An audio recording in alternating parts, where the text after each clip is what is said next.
Não precisava, porque a palavra de Deus, muito antes disso, já disse. Aqui, ó. Na velhice, ainda darão frutos, serão viçosos e florescentes. Exatamente. Agora, a gente associa, ele está com uma mobilidade reduzida?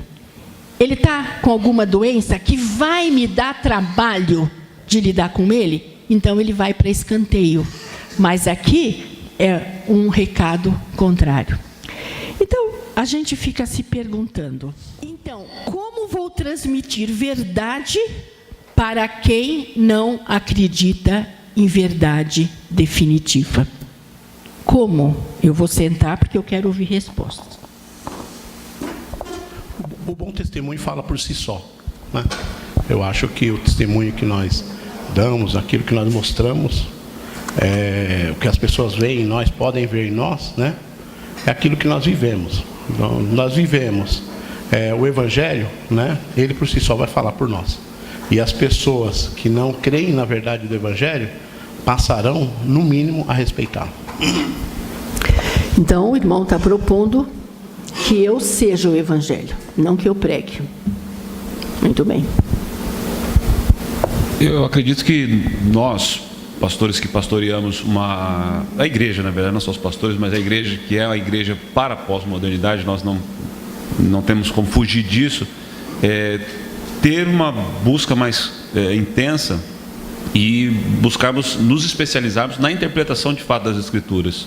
Porque creio que as Escrituras, elas não atendem só à necessidade do homem moderno ou do pós-moderno, e sim toda a eternidade. Talvez a leitura que nós fazemos ou é uma leitura atrasada, ou estamos fazendo uma leitura e tentando pregar o Evangelho do jeito antigo para a gente nova, e não nos atendo realmente à essência do Evangelho, como os casos citados nos textos bíblicos.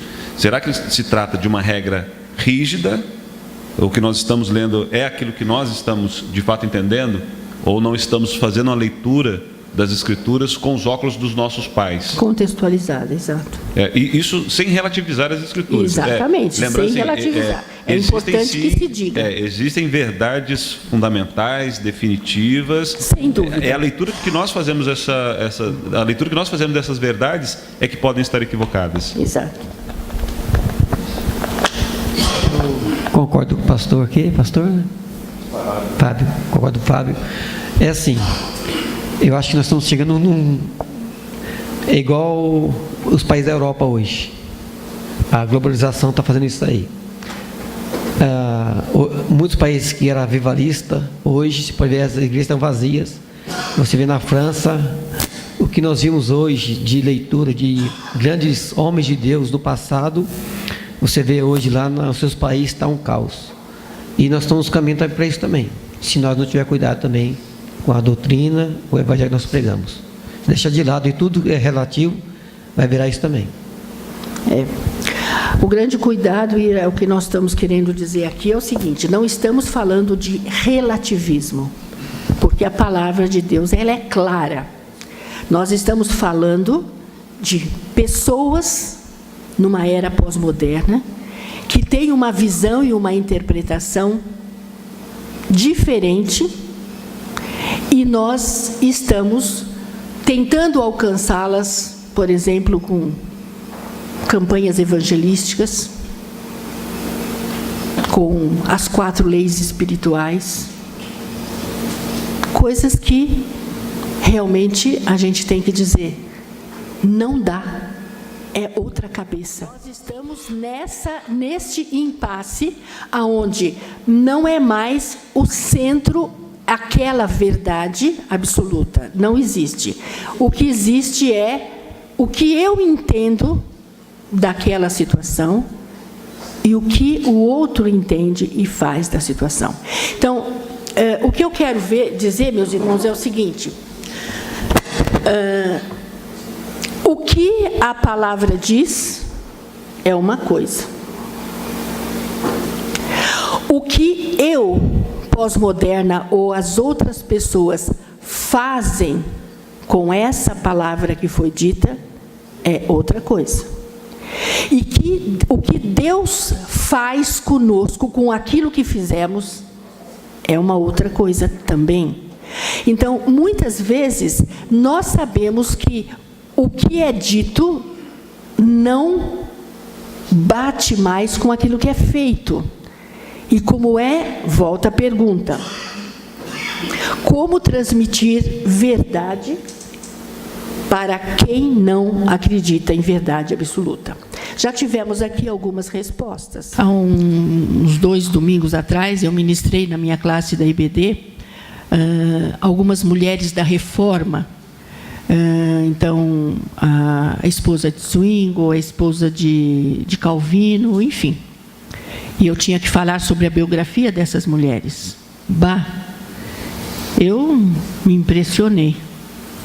Mulheres que nenhuma esposa de pastor que está aqui, nem o meu marido, tem o privilégio de ter uma mulher com tanta renúncia, com tanta abnegação, com tanto sacrifício para se dedicar ao ministério do marido. Era uma outra realidade. Hoje as mulheres, elas são mais exigentes, elas querem, então, é outro tempo. Como fazer? Nós começamos a dizer, e eu acho que vou concluir mais ou menos com algumas coisas. Primeiramente, irmãos, eu vejo assim: nós precisamos estar disponíveis e sermos realmente relevantes. Quando eu digo disponíveis, a igreja de hoje ela tem um extremo compromisso com o gerenciamento interno. Agora é hora do ensaio. Agora é hora da reunião dos obreiros. Agora é hora do curso da IBD. Agora é hora... E lá fora, do lado de lá da rua, o nego está gritando, o nego está pedindo, mas não tem ninguém. Tem alguém disponível aí? Não tem, pastor. Não tem, porque agora nós temos o lá. Então, nós não temos essa disponibilidade. Então, nós queremos atingir essa nova geração, mantendo todas as coisas que impedem que a gente tenha essa disponibilidade. Então, nós temos que ser relevantes e nós temos que ter uma disponibilidade. Já falei sobre isso. Nós não podemos dar fórmula, sabe? Aquelas grandes campanhas evangelísticas, e toda a igreja se mobiliza, e aquela massa, aquela coisa. Gente, agora é o tete a tete. Ou você fala diretamente com alguém, ou simplesmente essa grande massificação vai fazer assim, por cima da cabeça. É esse sentar do lado, essa empáfia de que eu sou o cara que sei das coisas e vocês, réis mortais. Isso já era faz muito tempo. A gente só que não percebeu, mas isso mudou. Então, nós sermos relevantes, nós não podemos dar fórmula, mas dar vida. Nós não podemos pensar inicialmente em trazer as pessoas para a igreja. Nós precisamos convidar as pessoas para conhecer Cristo. Isso é diferente. Mas é muito diferente. Mas é diferente de verdade. Como eu vou às pessoas? Porque elas não vêm.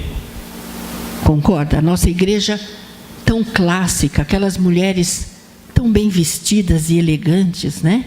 Com aqueles sapatos de saltos enormes, aqueles cabelos produzidos, aquele coral todo de beca. Espia na porta e sai correndo, e deve estar correndo até hoje. Porque não tem essa, né? Então, você mudou, Elielso? Eu vejo assim. Nós precisamos estar aonde elas estão. Onde elas estão? Elas estão na roda de samba, elas estão na sala de bate-papo, elas estão na academia, elas estão nos blogs, elas estão em lugares que nós não vamos, ou não queremos ir, ou nos consideramos santos demais numa roda de samba, vamos dizer, de oba-oba. Então, eles não estão alicerçados profundamente. Eu tomei uma decisão fui criada no Evangelho, mas era da pá virada. Tomei uma decisão com 15 anos no acampamento Palavra da Vida, mas eu tinha uma tal paixão pelo Senhor Jesus, e eu pertencia, quer dizer, minha mãe permitiu, porque ela era de uma igreja tradicional, Assembleia de Deus, mas eu me identificava demais com o pessoalzinho do Exército de Salvação. Meu Deus, aquele povo batendo bumbo na rua, aquele povo marchando, fazendo barulho, eu queria ser daquele povo. E fui. E houve época que nós íamos nas boates, nas bocas de fumo. A gente entrava lá com uma paixão tão grande por aquelas pessoas e voltava para casa. Entende? Estou aqui. Então, o que acontece? Falou a verdade. Será que eu estou preparado? Então, nós não estamos preparando a nossa turma para ir para a roda de samba e voltar.